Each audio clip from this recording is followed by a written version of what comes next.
Well, when it comes to taxes, I would just say taxes are setting. When you read out my profile, I started working, I think 1991. I've been paying taxes since then. I've been paying taxes since 1991.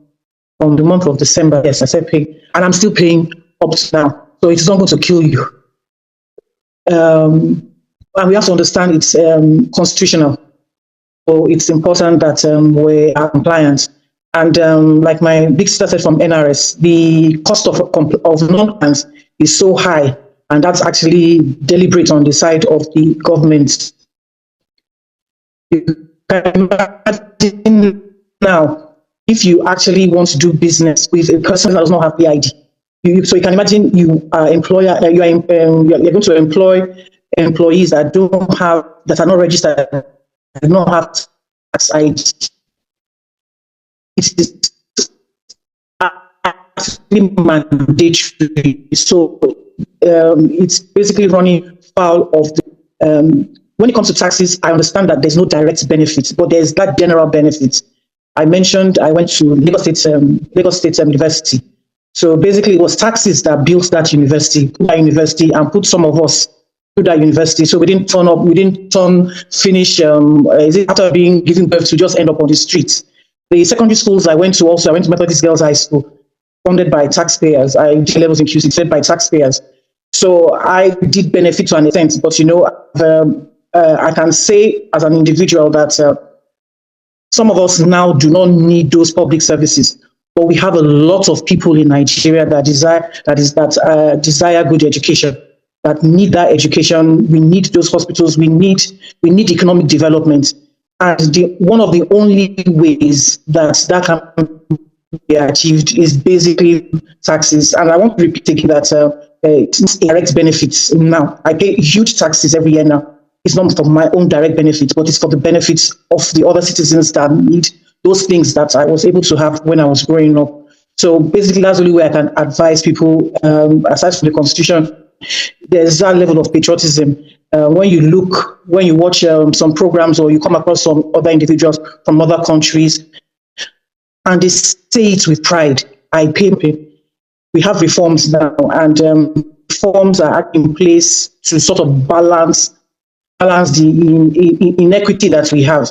That's one of the reasons why capital gains, for example, you can imagine if you dispose of 50 billion and then you are paying just 10% on that, and someone else is suffering on the 15%, 20%, 25%. So it's more or less just trying to balance to an extent to make it a bit more fair for everyone, and ensure that those who have the high financial burden, like my sister mentioned, there are some number of exemptions when it comes to VAT on some items like educational items, like food items, pharmaceutical items. It's practically zero now. In fact, we now have on consumption of goods and services, basically those that have high taste. So it's like the higher your taste is, you are the one that will now bear the burden of VAT at the end of the day. So basically, that is the only advice I can give. I must add this advice from the heart that that's the only thing we can do to build our country, is if that particular obligation is met, and is met when it's supposed to be met. So it's not just about chasing people with penalties or chasing people with imprisonment. It's just an obligation that has to be met, and it's an obligation that has been met from time immemorial. So it's your tradition. People have always had to pay something from something that they earn. So that's basically it.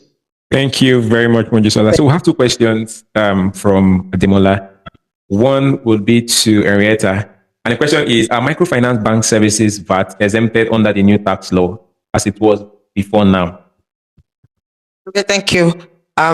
If you go through the Nigerian Tax Act, they have not been listed under those that are exempt from VAT. So it means that they have not been outrightly exempted. So that answers that question. Okay, thank you very much. This second question will be to Mojisola, and I know you can also help her.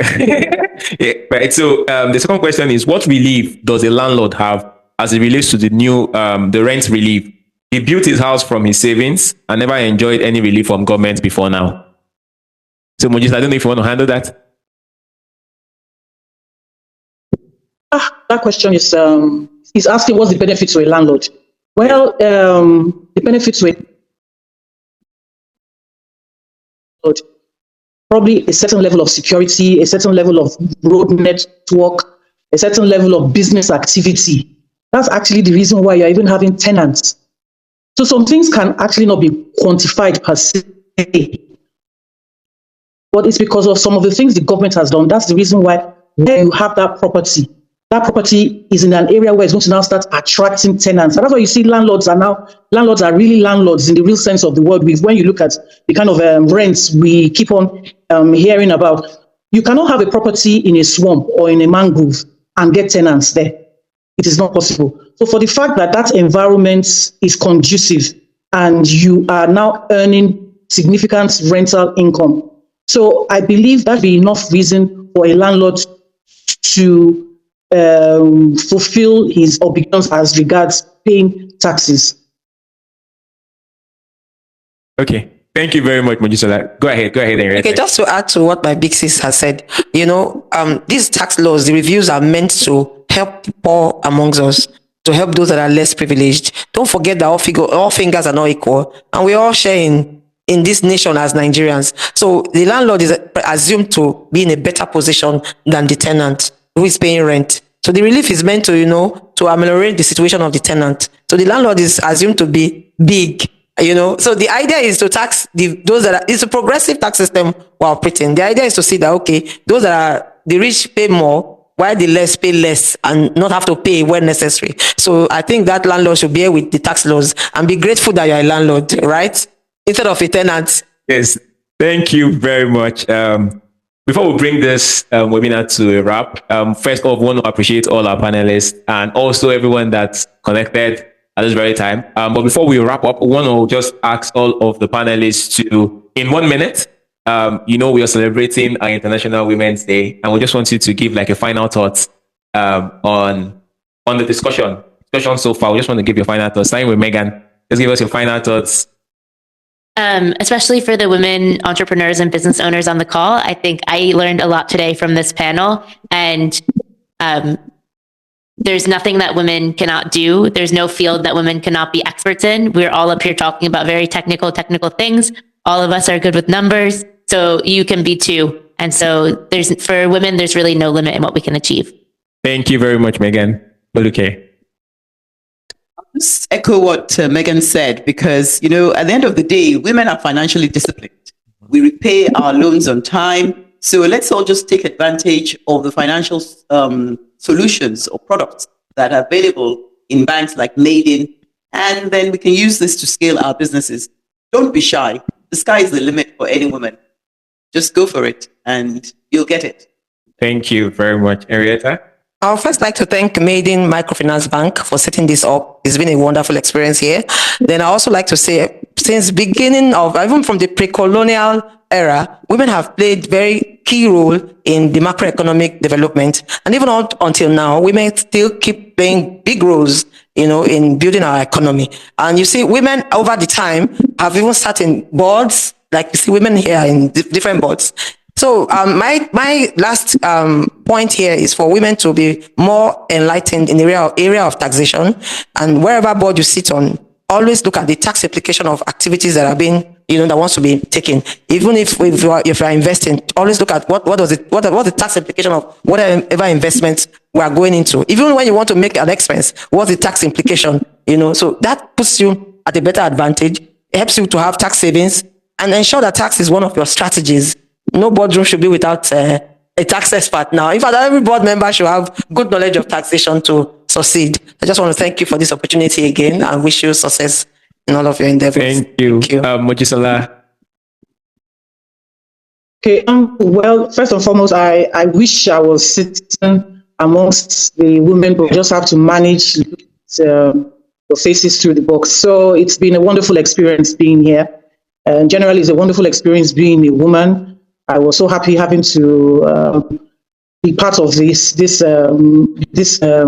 webinar. So what I'd just like to say is that I hope women can be advocates of taxation. It's actually not that complex.